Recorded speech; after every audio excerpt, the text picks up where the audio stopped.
Alors, bonjour à tous, heureux de vous retrouver, chers amis, sur YouTube, en ce jeudi 2, enfin, le 2 avril. Je déteste le 1er avril. Le 2 avril 2026, 7h06, heure du Québec. Merci à ceux qui sont abonnés, ceux qui ne le sont pas fait là maintenant. Merci à ceux qui m'envoient des liens, des messages, toujours pertinents, intelligents, très appréciés. Merci à ceux qui vont commenter. Dites-moi de vous regarder, écrasez le petit pouce en l'air et partagez la vidéo. N'oubliez pas, j'ai un sujet incroyable à vous partager, mais avant, biohacking, très important. Dans l'histoire de l'humanité, le biohacking existe depuis toujours. Et c'est une façon d'améliorer son rendement intellectuel et physique. Et souvent, même, on faisait ce biohacking-là pour améliorer la longévité.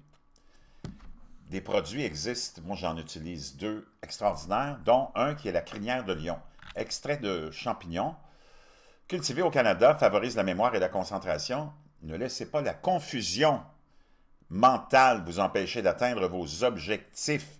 Favorise une pensée claire grâce à la régénération des voies neuronales saines.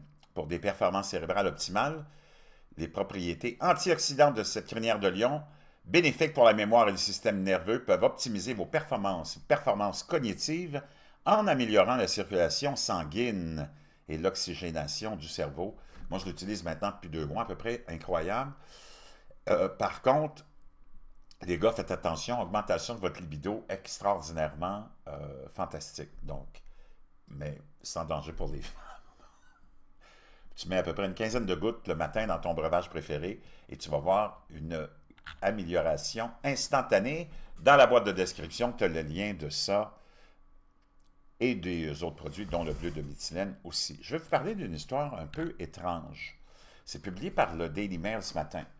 Et c'est concernant le nombre de scientifiques qui sont morts ou disparus parmi les victimes, qui s'élève désormais à 8, avec une dernière hier, plutôt avec l'ajout de 2 autres liés aux secrets les plus convoités d'Amérique. On voit souvent ça, je vous en ai fait des publications sur des gens qui ont inventé des systèmes, inventé des produits, des technologies.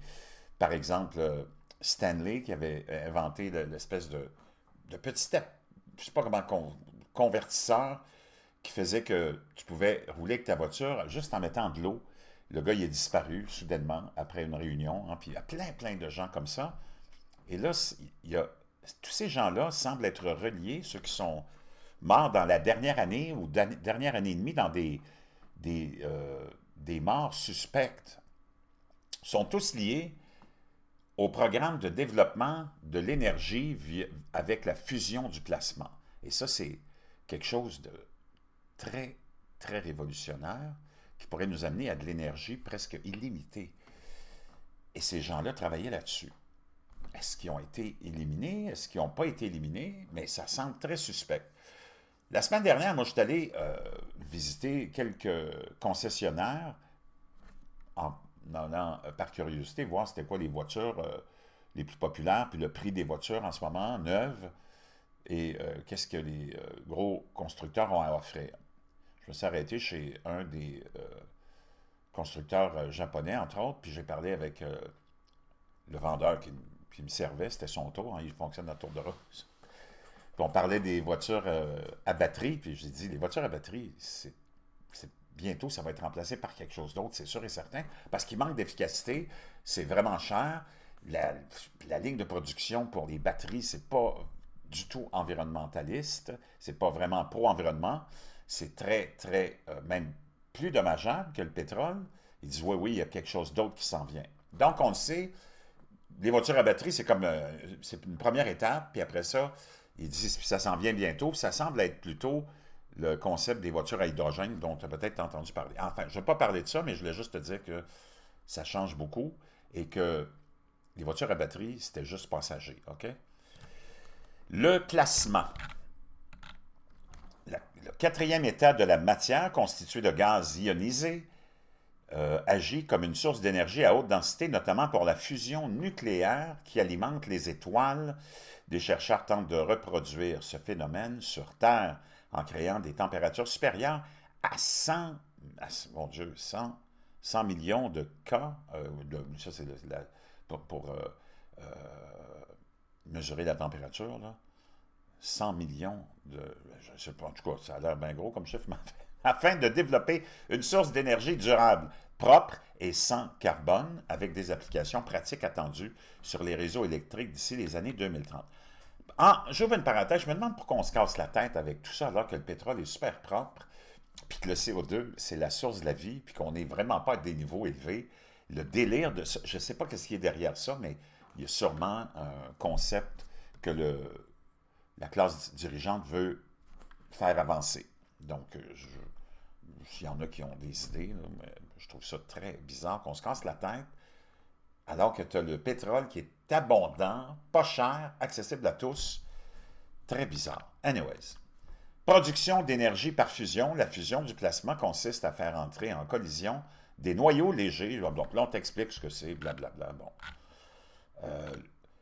Le plasma peut également être créé artificiellement en fournissant de l'énergie à un gaz. On distingue les plasmas de fusion et les plasmas de décharge gazeuse. Les plasmas de fusion fonctionnent à des millions de degrés pour imiter les conditions du Soleil et permettre la fusion nucléaire comme énergie future. Bon.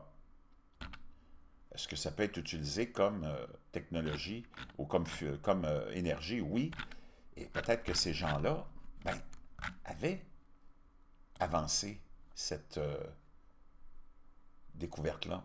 Le nombre donc ça, c'est l'article en question. Le nombre de scientifiques morts ou disparus parmi les victimes s'élève désormais à 8, avec l'ajout de 2 autres hommes liés aux secrets les plus convoités. D'Amérique, le réseau inquiétant de scientifiques et d'employés de laboratoires américains décédés ou portés disparus continue de s'étendre, de nouveaux cas ayant été liés à cette tendance troublante. Le scientifique de la NASA, Frank Maywald, serait décédé le 4 juillet 2024 à Los Angeles à l'âge de 61 ans. Mais la cause du décès n'a jamais été rendue publique et les autorités ont confirmé qu'aucune autopsie n'avait été pratiquée. Maywald était un chercheur éminent du Jet Propulsion Laboratory, le fameux JPL, de l'Agence spatiale américaine depuis 1999 et travaillait sur de nombreux projets liés à une technologie satellitaire avancée capable de scanner la Terre et d'autres planètes.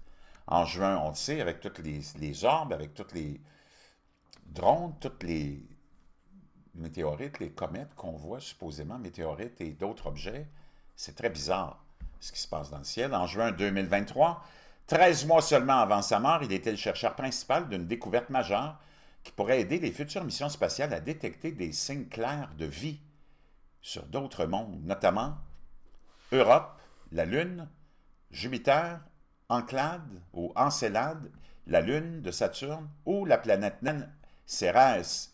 Bien que Maywald ait été nommé JPL Principal, une distinction décernée aux scientifiques apportant des contributions individuelles exceptionnelles dans leur domaine, la NASA n'a jamais commenté publiquement le décès du scientifique et le seul document public mentionnant sa disparition est une nécrologie publiée en ligne. Ça, c'est le scientifique en question.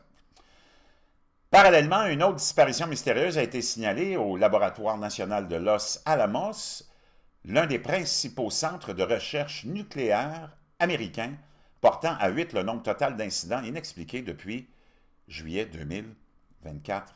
Anthony Chavez, ancien employé de ce laboratoire, jusqu'à sa retraite en 2017, a disparu sans laisser de trace le 4 mai 2025, soit 7 semaines seulement avant la disparition d'un assistant clé du même laboratoire. Le département de police de Los Alamos a déclaré au Daily Mail que les recherches pour retrouver Chavez, âgé de 79 ans, se poursuivent et qu'aucune nouvelle information n'a été révélée dans cette affaire près d'1 an après les faits. On peut voir ici la liste de tous ces chercheurs.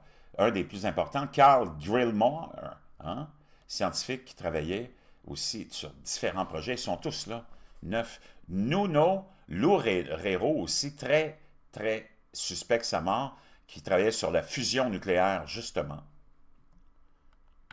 Donc, tu les as tous là. Le Daily Mail a contacté la famille de Maywald et le comté de Los Angeles pour obtenir leurs commentaires sur les circonstances de la mort prématurée de Maywald. Étrangement, la notice nécrologique en ligne créée pour Maywald ne mentionnait aucun problème de santé avant le décès de cet homme de 61 ans et le fameux laboratoire GPL de la NASA n'a ni confirmé ni infirmé que Maywald y avait travaillé pendant des décennies malgré la présence de documents relatant ses réalisations sur le site web.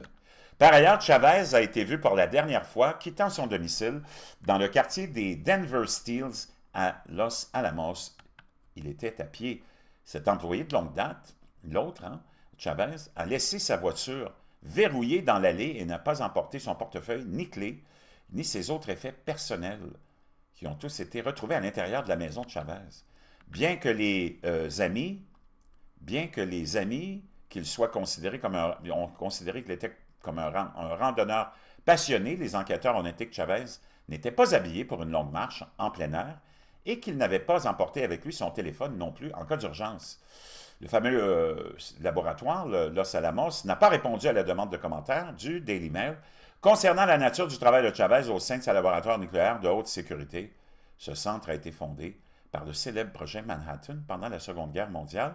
Mélissa Cassian, 54 ans, qui était censée détenir une habilitation de sécurité pour des informations sensibles de ce fameux laboratoire, a disparu aussi sans laisser de traces, dans des circonstances presque identiques 2 mois plus tard.